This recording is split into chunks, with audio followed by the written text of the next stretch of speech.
وہ تمام کی تمام روایات میں اس کتاب کے اندر جمع کر دوں. جہاں پر امام بخاری رحمۃ اللہ علیہ کو مضبوط سند والی ٹھیک ہے روایات ملی وہاں پر تو انہوں نے وہی روایت ذکر کی ہے. البتہ جہاں کہیں پر ایسا معاملہ بنا کہ وہاں پر مضبوط سند والی روایت نہ مل سکی تو وہاں پر پھر امام بخاری رحمۃ اللہ علیہ نے اس طرح کی جو ضعیف سند والی روایات ہیں ان کو بھی ذکر کر دیا. جی ٹھیک ہے، جزاک اللہ خیر. مولانا یہاں تک ہی میں نے تو پڑھا تھا، جی وہ ٹھیک ہو گیا یہاں تک. پڑھا بھی ٹھیک نہیں ہے. نہیں ماشاء اللہ اچھا پڑھا، آہستہ آہستہ ہی ہے ماشاء اللہ بہترین پڑھا ہے. جزاک اللہ خیر. اصل میں ابھی میرے پاس ہے انگلش ٹرانسلیشن والی نا ادب المفرد، تو اردو والی نا وہ یا تو مجھے وہ لفظ بائی لفظ مل جائے نا، تو وہ جو ٹرانسلیشن بالکل بامحاورہ ہوتا ہے نا، اس سے پتہ نہیں چلتا جی کس لفظ کا کیا مطلب ہے. ہاں یہ تو ہے. کیوں بھائی، تو یہ اب انگلش لیکن والی ساروں کو بھیج دیں. نہیں میں کیا تو چیز جی، میں کوشش کرتا ہوں، لیکن مجھے مولانا ایک ملی ہے کتاب ویسے، لیکن وہ ابھی پوری نہیں ہے. مولانا مفتی احمد خان پوری ڈھابیل کے، وہ گجرات انڈیا کے ہیں ان کی، لیکن وہ روزانہ درس جو دیتے ہیں نا اس پہ ابھی جی 3 جی جلدیں ان کی ہوئی ہیں، لیکن وہ ابھی کچھ 500 کے قریب تک ان کی میرے خیال میں چھپی ہیں. تو 500 حدیثیں ہیں، لیکن یہاں تو ہم تو 900 حدیثیں پڑھ رہے ہیں. وہ کافی ڈیٹیلڈ میں ہے. ان کی ریاض الصالحین پہ بھی 15 جلدیں ہیں. صحیح صحیح. وہ تو درس ہوگا نا ان کا باقاعدہ روزانہ جیسے دیتے ہیں. روزانہ درس چلتا ہے ان کا، کوئی میں نے سنا نہیں، لیکن آج ہی میں نیٹ سے اصل میں ادب المفرد ڈاؤن لوڈ کر رہا تھا، تو اصل میں یہ ساتھ میں میرے لیپ ٹاپ پہ نا وہ بھی یہ کھولی ہوئی تھی، تو اس میں یہ بھی ہے، مطلب وہ ہو جاتا ہے گوگل میں ساتھ ساتھ میں نا وہ ورڈ کو نا وہ کر کے نا سلیکٹ کر کے نا اس کو رائٹ کلک کر کے اس کا ترجمہ دیکھ رہا تھا ساتھ میں جب آپ پوچھ رہے تھے، صحیح تو صحیح. وہ فوراً اردو یا انگلش میں بتا دیتا ہوں کہ اس کا جی لفظ کا ٹھیک. ترجمہ، لیکن وہ لفظ کا ترجمہ جو آپ بتا رہے ہیں بعض دفعہ اس سے مختلف ہوتا ہے. جی بالکل ایسے ہی گوگل ٹرانسلیٹ کبھی ٹھیک بھی ترجمہ بتا دیتا ہے، کبھی غلط بھی بتا دیتا ہے، کبھی کبھی یہ ایسے ہی ہے لکیر وہ. کا فقیر بھی بنا دیتا ہے.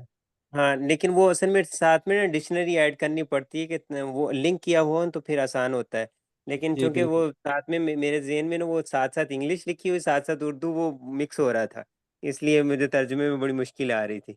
چلیے نہیں جزاک کوئی اللہ مسئلہ خیر. نہیں ہے ماشاء اللہ جزاک اچھا اللہ پڑھا. خیر.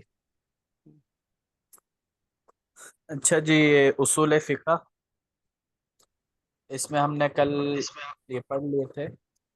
متفق علیہ ادلہ شرعیہ 4 ہیں: کتاب اللہ، سنت رسول. سنت رسول میں ہم نے پڑھ لیا تھا کہ آپ صلی اللہ علیہ وسلم کے اقوال، افعال اور تقریرات، یعنی آپ صلی اللہ علیہ وسلم کے سامنے جو کام کیا اور آپ نے اس پر منع نہیں کیا صحابہ کو، اس کو کہتے ہیں تقریر.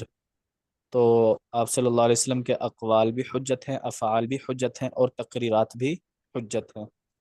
اجماع کہتے ہیں کسی زمانے کے فقہا کسی ایک مسئلے پر متفق ہو جائیں، ایسا مسئلہ جو نہ قرآن پاک میں موجود ہو، نہ کسی حدیث میں موجود ہو، نہ کسی صحابی سے ملتا ہو، ٹھیک ہے، تو اس کے اوپر کسی زمانے کے علماء فقہا متفق ہو جائیں تو اس کو کہتے ہیں کہ اس پر اجماع ہو چکا ہے. جیسے تراویح کا مسئلہ ہے تو تراویح کے مسئلے پر صحابہ کا اجماع ہے، یعنی آپ صلی اللہ علیہ وسلم سے نہ کوئی حدیث موجود ہے تراویح کی رکعات کے حوالے سے، نہ قرآن پاک میں کوئی تراویح کی رکعات کے حوالے سے کوئی بات مذکور ہے. تو حضرت عمر رضی اللہ تعالیٰ عنہ کے زمانے میں تراویح کی 20 رکعات کے اوپر صحابہ کا اجماع ہو چکا تھا. قیاس، ایک مسئلے کی کوئی علت تلاش کر لینا. شراب کیوں حرام ہے؟ جی اس کے اندر نشہ ہوتا ہے، تو شراب کے حرام ہونے کی علت مل گئی ہمیں نشہ.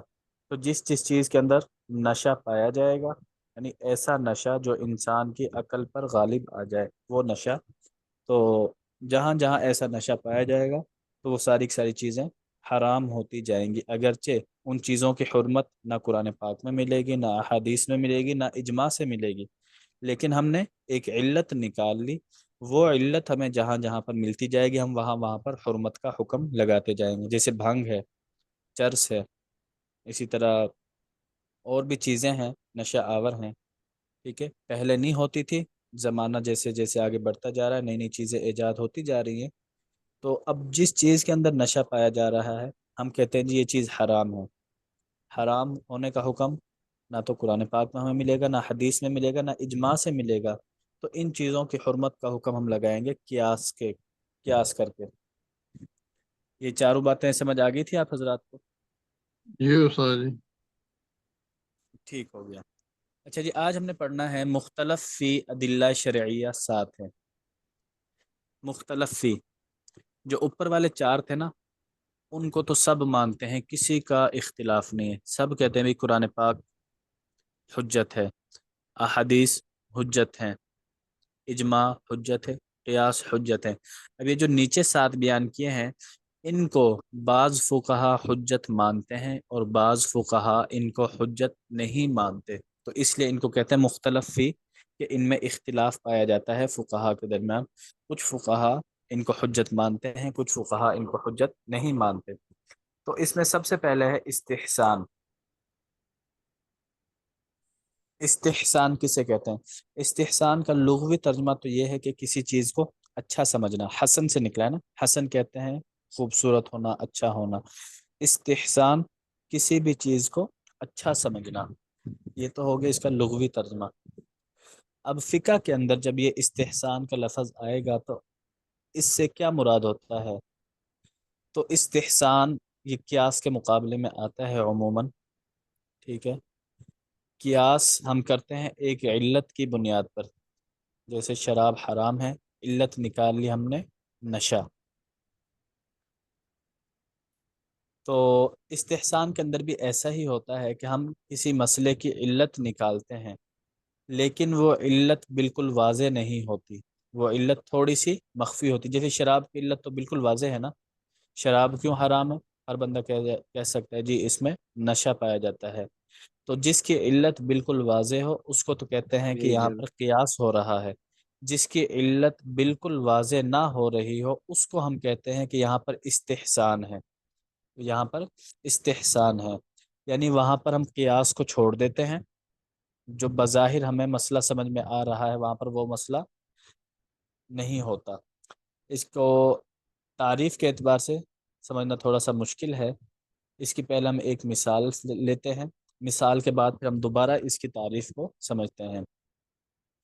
مثال کے طور پر جو شریعت کے اندر خرید و فروخت کا معاملہ ہے اس میں ایک اصول یہ ہے کہ خرید و فروخت میں ایجاب اور قبول ہونا ضروری ہے.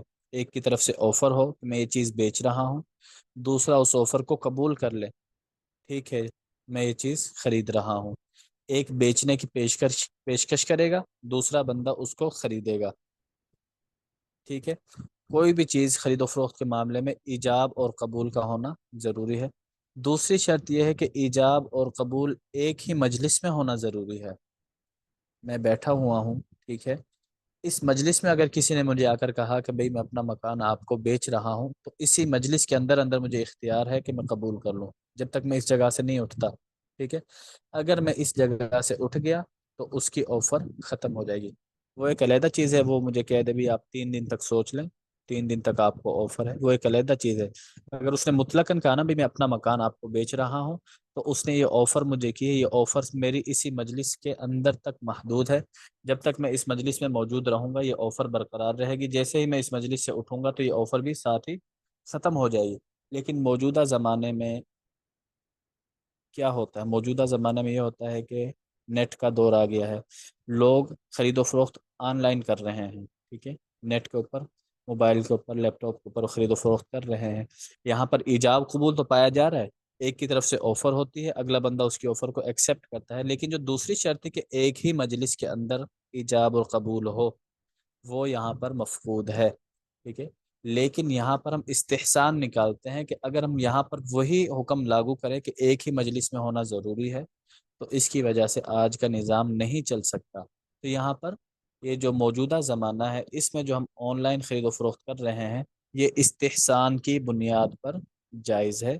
اگر قیاس کا اعتبار کیا جائے، قیاس تو کہتا ہے کہ ایک ہی مجلس میں ہونا ضروری ہے، لیکن یہاں پر خریدنے والا پاکستان میں بیٹھا ہوا ہے، بیچنے والا وہ امریکہ میں بیٹھا ہوا ہے، مجلس ہی ایک نہیں ہو سکتی. تو یہاں پر استحسان کے ذریعے اس خرید و فروخت کو جائز قرار دیا جاتا ہے. تو یہ بات تھوڑی سمجھ آئی ہے آپ حضرات کو؟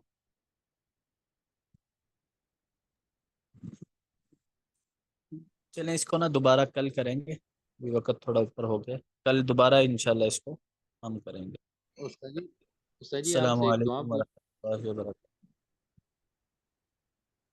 وعلیکم السلام السلام ورحمۃ ورحمۃ اللہ وبرکاتہ۔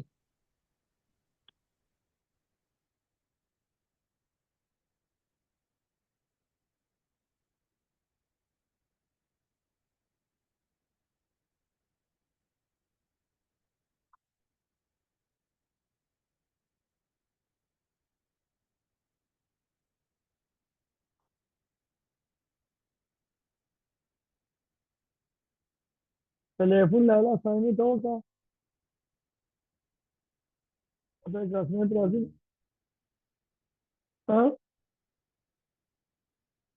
ہاں السلام علیکم ورحمۃ اللہ وبرکاتہ۔ وعلیکم السلام ورحمۃ اللہ وعلیکم السلام ورحمۃ اللہ وعلیکم وبرکاتہ۔ السلام ورحمۃ اللہ وبرکاتہ۔ خیریت سے ہیں احباب؟ اللہ کا شکر ہے سر، آپ سنائیں ٹھیک ہے؟ جی جی الحمدللہ۔ استاد جی الحمد للہ ٹھیک ہے استاد جی۔ جی الحمدللہ۔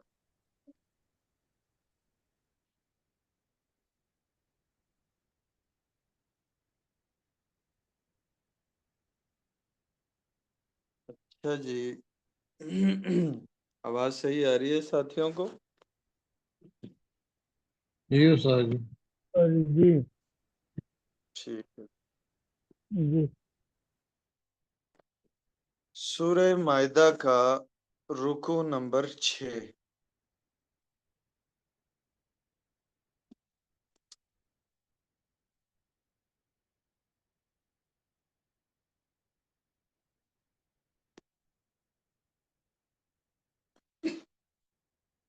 سابقہ رکوع میں حابیل اور قابیل کے واقعے سے یہ بات پتہ چل گئی کہ حسد اور بغض کی ابتدا کہاں سے ہوئی، اور اس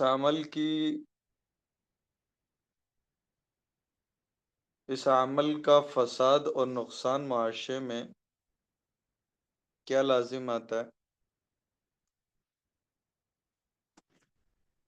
حسد اور بغض دیکھیں کیسی چیز ہے جو آج کل بہت زیادہ عام ہے۔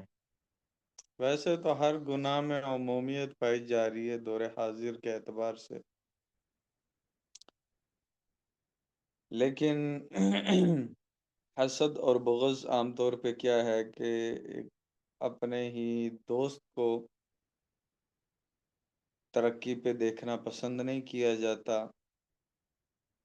اور رشتہ داروں میں، عزیز و اقارب میں، خیر یہ بیماری بہت زیادہ پھیلی ہوئی ہے۔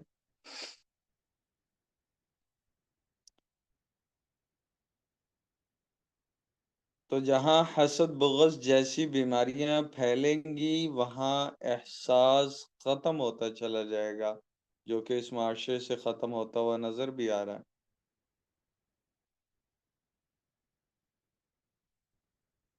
تو جو احکام کے اعتبار سے جو لوگ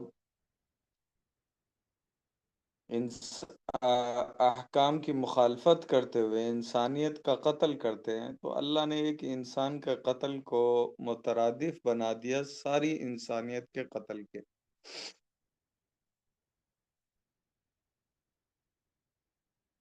تو جو احکام میں مخالفت کر کے اللہ اور اس کے رسول سے اعلان جنگ کرتے ہیں، اور ان کی کوشش اور ان کی محنت دن رات کی یہی ہے کہ کیسے زمین میں فساد برپا ہو جائے، یہ تو پھر ایک قومیت کے اعتبار سے اگر ایسا ایک انسان بھی کر رہا ہے، وہ اپنے محلے میں یا شہر میں یا جو ہے قوم میں، خاندان میں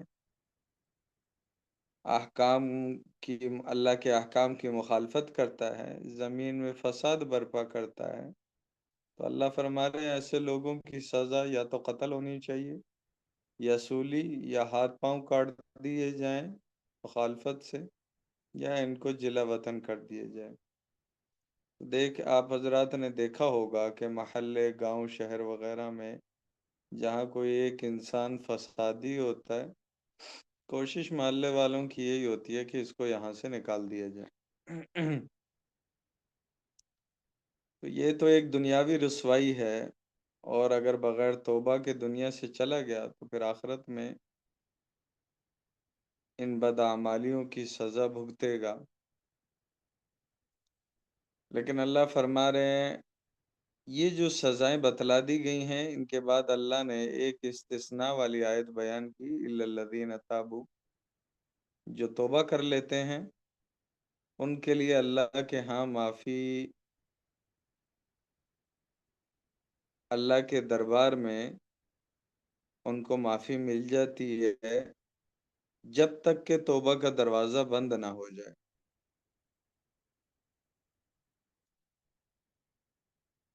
تو اللہ رب العزت کی طرف سے جو احکام انسان کے لیے نازل ہوتے ہیں، ان احکام کا پیروکار بندہ تبھی بن سکتا ہے جب اللہ کی ذات کا خوف دل کے اندر موجود ہوگا۔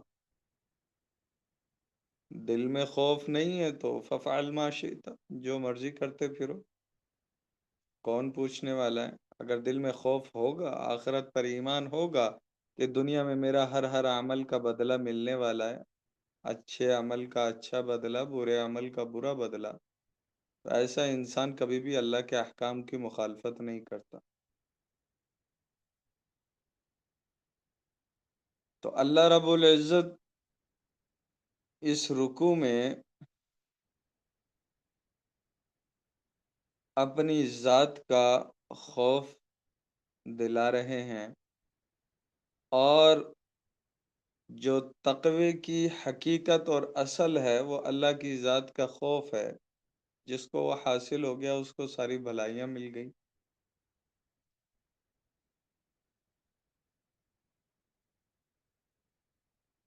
تو تقوی ایک ایسی چیز ہے کہ اگر انسان اس جد و جہد کر کے اپنی زندگی میں محنت کرے اور تقوی میں جو ہے ترقی کرتا چلا جائے تو وہ اللہ کا قرب حاصل کر لیتا ہے، اور جس کو اللہ کا قرب حاصل ہو جائے کامیابی اسی کے قدم چومتی ہے۔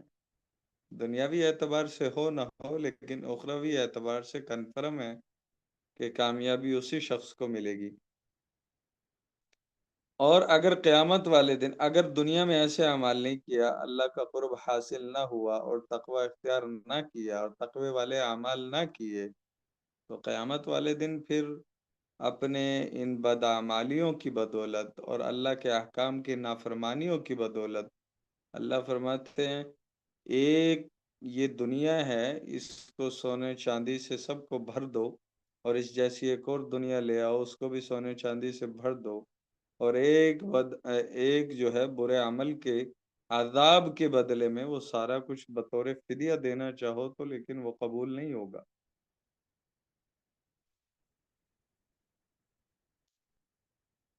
اور جس کفر و شرک کی بنیاد پر جن بدعمالیوں کی بدولت ان کو جہنم میں پھینک دیا جائے گا، خوب کوشش ہوگی، خوب چاہت ہوگی، خوب منت اور سماجتیں ہوں گی کہ ایک بار یہاں سے نکل جائیں، لیکن اللہ فرما رہے ہیں پھر اس جہنم سے نکلنے والے نہیں ہیں۔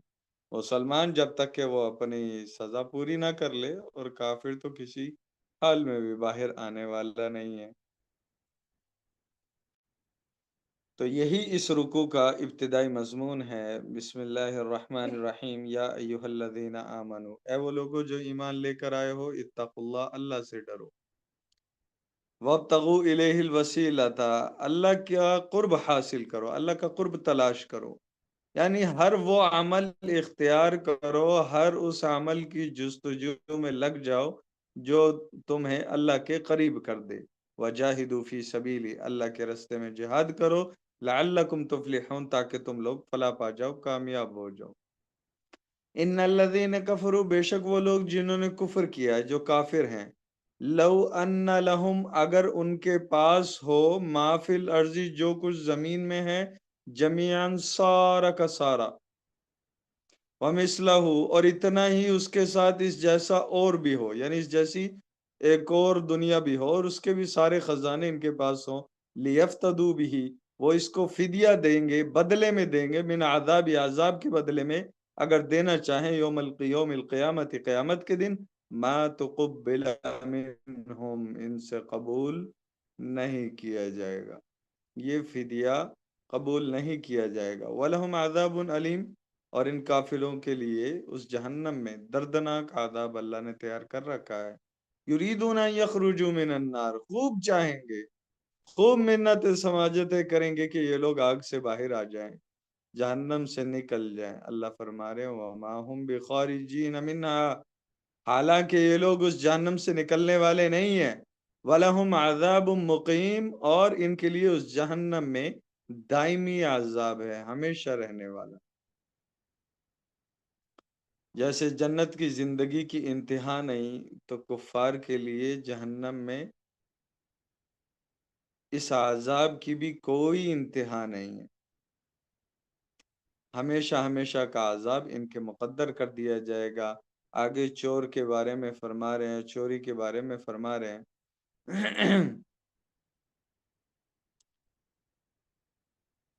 فتح مکہ کے وقت ایک مخزومی عورت نے چوری کی تھی۔ اب یہ عورت جو ہے، یہ چونکہ شریف اور بڑے خاندان سے تعلق رکھتی تھی، جس کی وجہ سے قریش کے لیے اس کا ہاتھ کاٹنا تھوڑا دشوار گزر رہا تھا، اس لیے قریش نے حضرت اسامہ بن زید سے آپ صلی اللہ علیہ وسلم کی خدمت میں سفارش کروائی۔ آپ کو یہ سفارش سن کر غصہ آ گیا، آپ نے فرمایا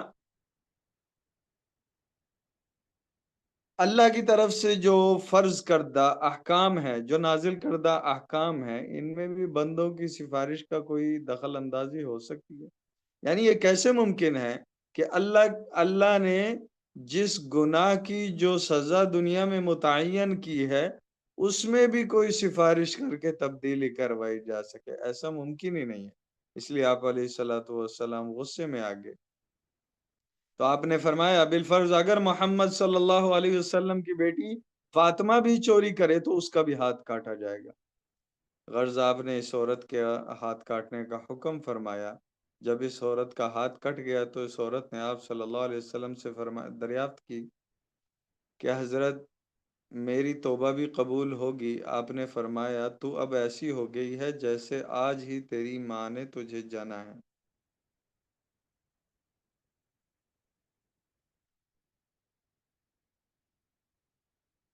تو اس پہ ایک اعتراض فقہا نے کیا ہے، وہ کہتے ہیں کہ جو چوری شدہ مال ہے، اس کی کتنی مقدار پر ہاتھ کاٹا جائے گا؟ یعنی مال مسروقہ کی مقدار پر ہاتھ کاٹنے پر اعتراض یہاں پہ پیدا ہوتا ہے۔ تو فقہا پر ایک اعتراض بنتا ہے کہ جو مال مسروقہ کی مقدار ہے اس کے بارے میں اعتراض یہ ہے کہ دیکھو اگر کوئی شخص جو ہے کسی کا ہاتھ کاٹ دے تو اس کی شرعی دیت جو ہے وہ 500 دینار ہے۔ اگر کوئی بندہ کسی کی کوئی چیز چرا لے تو 3 یا 10 درہم یا 500 دینار کی مالیت جو ہوگی اس پر ہاتھ کاٹ دیا جاتا ہے۔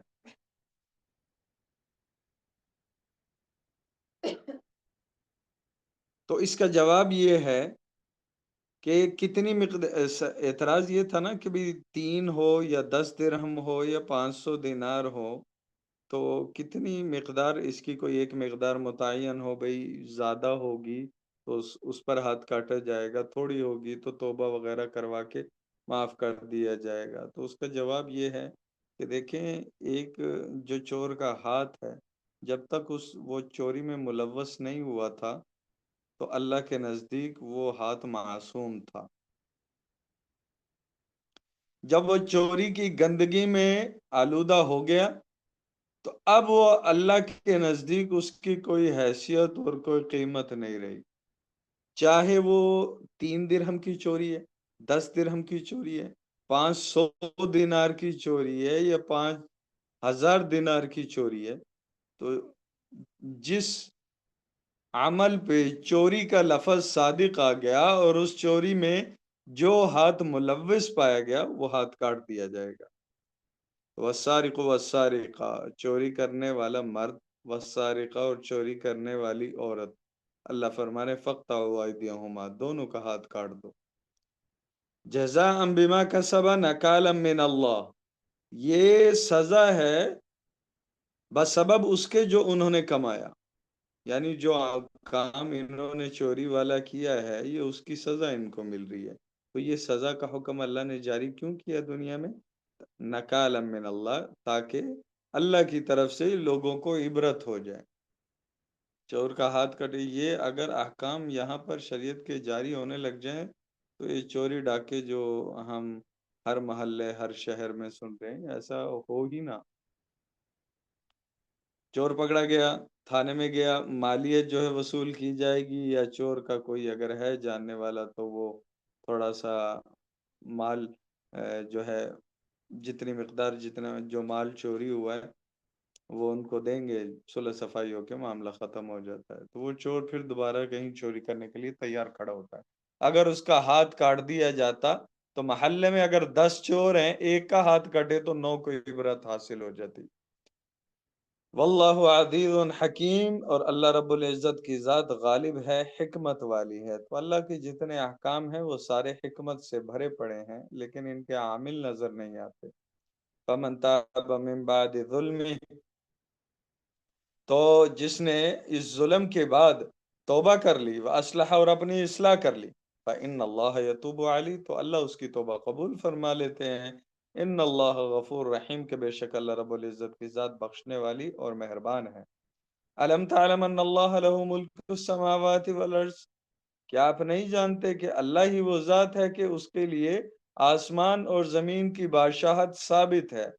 یعذب من یشاء، عذاب دیتا ہے جس کو چاہتا ہے، ویغفر لمن یشاء، بخش دیتا ہے جس کو چاہتا ہے. واللہ علی کل شیء قدیر، اللہ ہر چیز پر قادر ہے، وہ مرضی والا ہے، جو چاہے وہ کرے، جیسے احکام وہ چاہے نازل کرے. انسان کے لیے ان پر عامل بننا ضروری ہے. اب یہ جو آخری 3 آیات ہیں ان کا ایک شان نزول ہے. اس شان نزول یا ایھا الرسول لا يحزن، اس آیت کے تحت اس کے شان نزول میں 2 واقعے بیان کیے جاتے ہیں. ایک تو شادی شدہ مرد و عورت کا ہے. تورات میں جو یہودیوں کی کتاب، اس میں شادی شدہ مرد و عورت اگر زنا کر لیتے ہیں تو ان کی سزا وہاں بھی سنگسار ہے کہ ان کو رجم کیا جائے، اور آج بھی یہی ہے. لیکن یہ واقعہ چونکہ ایک بڑے گھرانے کا تھا، اور وہ بڑا گھرانہ جو تھا وہ سنگساری سے، رجم سے بچنا چاہتے تھے، اس لیے انہوں نے مشورہ کیا کہ محمد صلی اللہ علیہ وسلم کے پاس فیصلہ کرائیں. تو دیکھیں یہاں پر ایک بات سمجھیں کہ آپ علیہ الصلوۃ والسلام جب مدینہ ہجرت کر کے تشریف لے کر آئے تو وہاں چونکہ یہودیوں کے قبائل آباد تھے، اور یہودی ان کی کتاب میں جس برے کام کی سزا اللہ کی طرف سے جو نازل ہوئی ہے، اگر وہ اس سے بچنا چاہتے، اگر وہ اس پر عمل نہ کرنا چاہتے اور بچنے کی کوشش کرتے، تو وہ ہیلہ یہ تلاش کرتے تھے کہ چلو محمد صلی اللہ علیہ وسلم کے پاس چلتے ہیں، شاید ان کے دین میں اس کی کوئی جو ہے اس سزا سے بچنے کا کوئی راستہ ہوگا. تو یہاں بھی ان کا معاملہ یہی تھا. ویسے اپنے معاملات، اپنے مقدمے جو ہیں، اپنے کیس، وہ آپ علیہ الصلوۃ والسلام کے دربار میں نہیں لے کر جاتے تھے. اگر ان کے حق میں فیصلہ ہوتا نظر آتا تو آپ علیہ الصلوۃ والسلام کے پاس چلے جاتے، اور اگر ان کے خلاف فیصلہ ہوا نظر آتا تو پھر اپنے یہود علماء کے پاس ہی رہتے تھے. تو یہ ان کا کام تھا. تو یہ بھی یہودیوں کا ایک خاندان تھا. تو مرد و عورت سے زنا ہو گیا، تو یہ مقدمہ آپ علیہ الصلوۃ والسلام کے پاس لے کر آ گئے.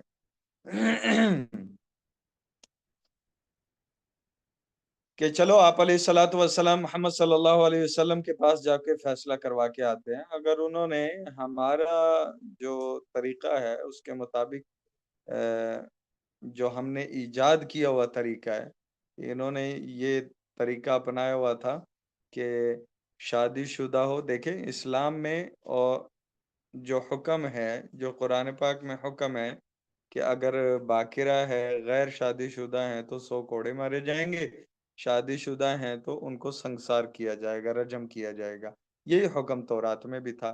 تو انہوں نے تورات والے حکم میں جو رجم کا تھا وہ انہوں نے یعنی غیر شادی شدہ عورت جو ہیں، شادی شدہ عورت اور مرد اگر زنا کر لیتے ہیں اس کی بھی سزا وہی مقرر کی ہوئی تھی جو غیر شادی شدہ مرد و عورت کی ہوئی، جو سزا نازل ہوئی تھی. تو یہ ان کی اپنی طرف سے ایک ایجاد تھی. حالانکہ تورات میں شادی شدہ مرد و عورت کی سزا وہ رجم ہی تھی. تو اب انہوں نے کہا کہ یہود علماء نے تو یہ فیصلہ دے دیا کہ ان کو رجم کیا جائے. تو انہوں نے کہا چلو محمد صلی اللہ علیہ وسلم کے پاس چلتے ہیں. اگر وہ ہمارے ایجاد کردہ طریقے کے مطابق، یعنی انہوں نے کوڑے مارے اور منہ کالا کر کے جو ہے ان کو گھمانے کی یہ والی اگر سزا تجویز کی تو مان لیں گے، اگر رجم کا فیصلہ سنایا تو نہیں مانے. چنانچہ معاملہ کیا ہوا، عبداللہ بن عمر رضی اللہ تعالیٰ عنہ فرماتے ہیں کہ یہودی نبی کریم صلی اللہ علیہ وسلم کی خدمت میں حاضر ہوئے اور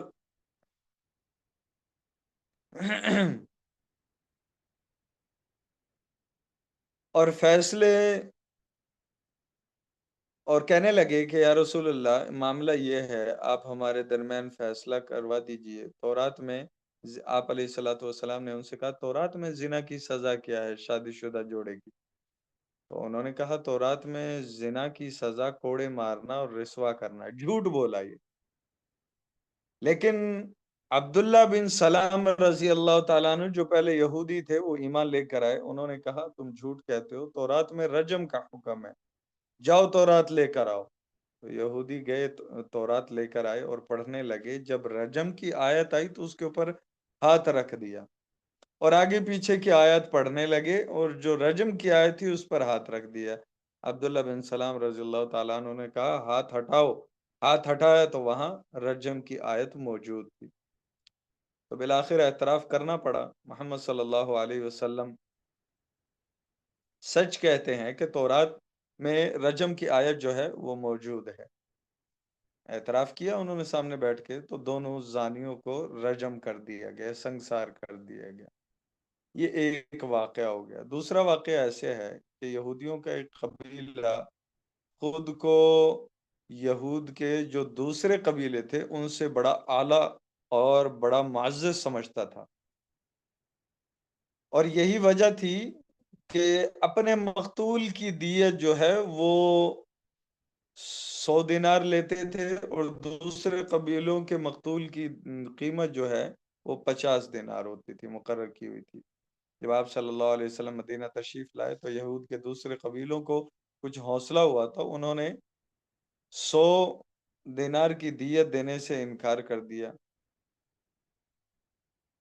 جو چھوٹے قبیلے تھے انہوں نے بڑے قبیلوں کے 100 دینار کی دیت دینے سے انہوں نے انکار کر دیا. اب معاملہ بالکل قریب ہی تھا کہ ان کے درمیان آپس میں جنگ چھڑ جائے، لیکن ان کے چند سمجھدار اور اہل علم جو لوگ ہیں وہ نبی صلی اللہ علیہ وسلم کے پاس فیصلہ کرنے پر راضی ہو گئے. تو اس موقع پر یہ آیت نازل ہوئی. تو جن میں سے ایک آیت میں برابری کا حکم دیا جا رہا ہے. یا ایھا الرسول، اے رسول اللہ صلی اللہ علیہ وسلم، لا يحزنک الذین، آپ کو غمگین نہ کر دیں وہ لوگ، یسارعون فی الکفر، جن کو کفر کی بڑی جلدی ہے، جو ایسے اعمال جلد بازی سے اپناتے جا رہے ہیں جو ان کو کفر کی طرف لے جا رہے ہیں. من الذین قالوا، ان میں سے بعض لوگ ایسے ہیں جو کہتے ہیں آمنا بافواہہم، جو کہتے ہیں ہم ایمان لے کر آگے، بافواہہم، اپنے منہ سے یہ کہتے ہیں، زبان سے یہ کہہ رہے ہیں، ولم تؤمن قلوبہم، حالانکہ ان کے دل ایمان نہیں لے کر آئے، یعنی ایمان ان کے دلوں میں داخل نہیں ہوا، صرف زبان سے نکل رہا ہے. ومن الذین ہادوا، اور بہت سے لوگ، بعض لوگ جو یہودی ہیں، سماعون للکذب سماعون لقوم آخرین، تو وہ جھوٹ کی جاسوسی کرنے والے لوگ ہیں۔ وہ کس کی جاسوسی کرنے والے لوگ ہیں؟ جھوٹ کی جاسوسی کرنے والے۔ مراد یہ ہے کہ جھوٹ سے یہ بہت خوش رہتے ہیں اور جھوٹے کاموں میں ان کو بہت تسکین ملتی ہے۔ تو یہ لوگ کیا کرتے ہیں کہ آپ علیہ السلام ہیں تو منافق نا، آپ علیہ الصلوۃ والسلام کی مجلس میں آ کے بیٹھیں گے، زبان سے کہہ رہے ہیں کہ ہم ایمان لے کر آگے ہیں، تو ظاہری میں نے بتایا کہ منافق کو بھی اس کے ظاہر کے اعتبار سے مسلمان ہی شمار کیا جاتا ہے۔ تو آپ کی مجلس میں آ کر بیٹھتے تھے، دراصل آپ کی واعظ و نصیحت سننے کے لیے نہیں آتے تھے، بلکہ جاسوسی کرنے کے لیے آتے تھے۔ سماعون لقوم آخرین، یہ جاسوسی کرتے تھے دوسری قوم کے لیے، یعنی اپنی قوم یہودیوں کے لیے۔ تو یہ کیا کرتے تھے؟ آپ علیہ الصلوۃ والسلام کی مجلس میں جو واعظ و نصیحت ہوتی، ان کے الفاظ کو گھما پھرا کر جا کر وہاں بتاتے تھے، اور لوگوں میں یہ بیان کیا کرتے تھے کہ محمد صلی اللہ علیہ وسلم ایسا کہہ رہے ہیں، تاکہ دوسرے لوگوں کو اور کمزور مسلمانوں کو شبہات میں ڈال دیں، اور وہ یہ سمجھے کہ یہ دین کوئی مضبوط دین نہیں ہے کہ جس کے نبی ایسی باتیں فرما رہے ہیں، حالانکہ وہ آپ علیہ الصلوۃ والسلام کا کلام نہیں۔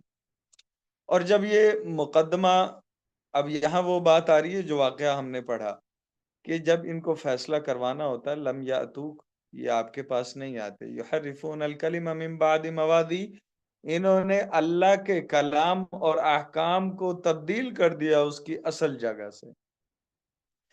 تو اگر بدرجہ مجبوری ان کو آپ کے پاس آنا پڑ جاتا ہے، یقولون، تو یہ کہتے ہیں ایک دوسرے سے، ان اوتیتم ھذا فخذوہ، اگر تمہیں تمہاری مرضی کے مطابق یہ حکم مل جائے، یہ فیصلہ مل جائے، فخذوہ، تو اس فیصلے کو لے لینا، وَإِن لَّمْ تُؤْتَوْهُ، اگر تمہاری خواہش کے مطابق فیصلہ نہ ملے، فاحذروا، تو اسے چھوڑ دینا۔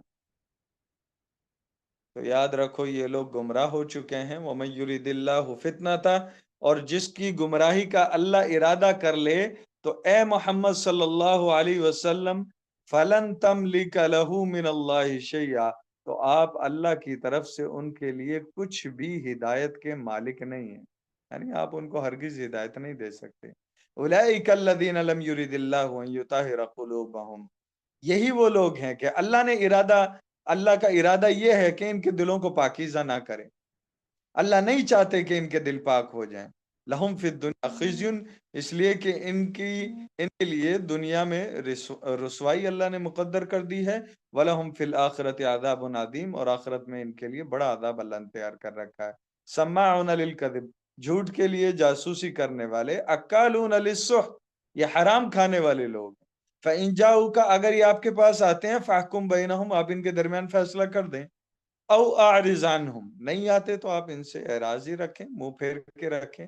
وَإِن تُعْرِضْ عَنْهُمْ، اگر آپ ان سے اعراض کریں گے، منہ پھیر بھی لیں گے، اور اگر، اس کی تفسیر میں یہ بات، اگر معاملہ یہ ہے کہ آپ ان کے خلاف بھی فیصلہ دے دیتے ہیں، تو پریشان نہیں ہونا، فَلَن يَضُرُّوكَ شَيْئًا، یہ ہرگز بھی آپ کا کچھ نہیں بگاڑ سکتے۔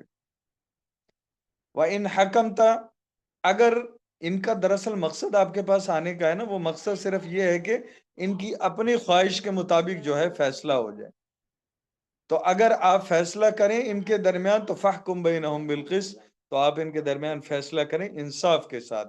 کیوں؟ ان اللہ یحب المقسطین، کہ انصاف کرنے والوں کو اللہ رب العزت پسند فرماتے ہیں۔ وَكَيْفَ يُحَكِّمُونَكَ وَعِندَهُمُ التَّوْرَاةُ فِيهَا حُكْمُ اللَّهِ، اب یہ آپ کو منصف کیسے بنائیں گے؟ یہ آپ کو کیسے منصف بنائیں گے؟ کیسے اپنے فیصلے کے لیے آپ کو چنیں گے؟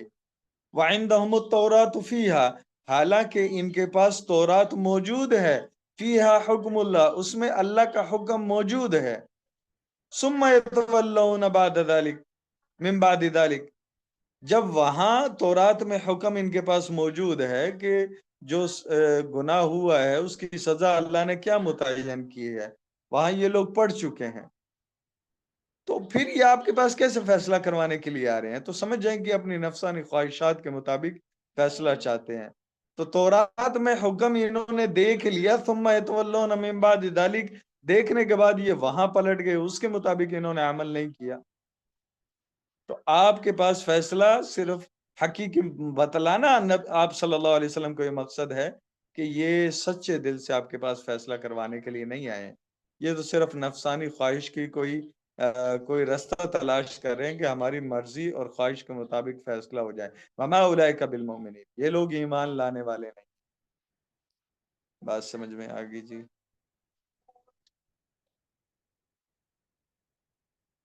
جی استاد۔ کوئی سوال سبق کے متعلق؟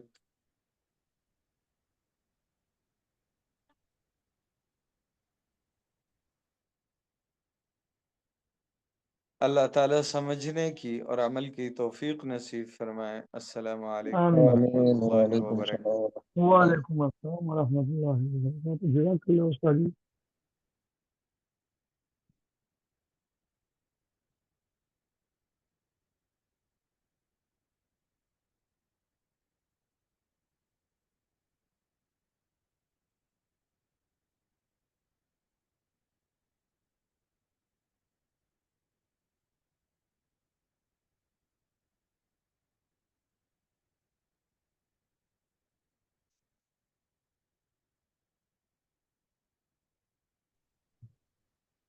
السلام علیکم ورحمۃ اللہ وبرکاتہ۔ وعلیکم السلام السلام ورحمۃ اللہ وبرکاتہ۔ ورحمۃ اللہ وبرکاتہ۔ کیا حال ہے جی ساتھیوں کے؟ ٹھیک ہیں؟ خیریت سے؟ جی اللہ کا شکر سر، آپ سنیں ٹھیک ہیں؟ جی الحمدللہ ماشاء اللہ جی، فائدہ ہو رہا ہے۔ وہ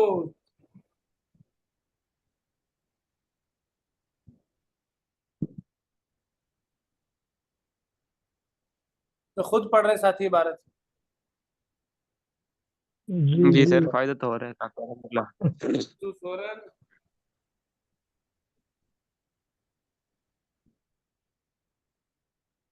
انشاءاللہ بہت فائدہ ہو۔ انشاءاللہ سر۔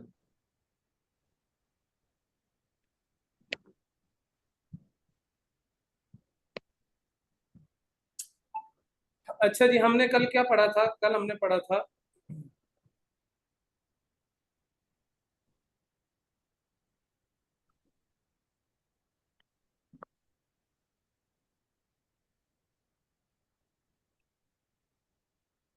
کہ اگر فعل مضارع کے شروع میں لفظ لن لگا دیں تو کیا تبدیلیاں ہوتی ہیں لفظ کے اعتبار سے اور معنی کے اعتبار سے۔ اب دوسری بات یہاں یہ بتا رہے ہیں مصنف رحمۃ اللہ علیہ کہ اگر لم لگا دیں گے نا تو بھی مضارع کے اندر تبدیلی ہوگی، لیکن لم سے ایک عجیب تبدیلی آتی ہے۔ وہ کیا تبدیلی آتی ہے جی؟ وہ تبدیلی یہ آتی ہے لم سے، لفظوں میں عمل یہ کرتا ہے لم کہ لن کی طرح ہی عمل کرتا ہے، فرق یہ ہے کہ لن نصب دیتا ہے، یہ جزم دیتا ہے۔ 5 جگہ پہ جہاں لفظ لن نصب دیتا ہے وہیں 5 جگہ پہ یہ جزم دے دیتا ہے، ساکن کر دیتا ہے آخر میں سے۔ دوسری بات، جہاں فعل مضارع لن جو ہے فعل مضارع کا نون گرا دیتا ہے 7 جگہ سے، لم بھی وہی عمل کرتا ہے۔ یہ تو ہو گیا لفظوں میں عمل۔ معنی میں ایک الگ عمل کرتا ہے۔ دیکھیں مضارع میں مستقبل اور حال 2 معنی ہوتے ہیں، لن نے ان میں سے حال کے معنی کو ختم کر دے مستقبل کے ساتھ خاص کر دیا۔ لم کیا کرتا ہے؟ لم نہ حال کا معنی رہنے دیتا ہے نہ مستقبل کا رہنے دیتا ہے، بلکہ وہ فعل مضارع کو ماضی منفی کے معنی میں کر دیتا ہے، ما فعل اور ما فعل کے معنی میں کر دیتا ہے، منفی معروف اور منفی مجہول کے معنی میں کر دیتا ہے۔ ٹھیک ہو گیا جی؟ منفی معروف اور منفی مجہول کے معنی میں کر دے گا۔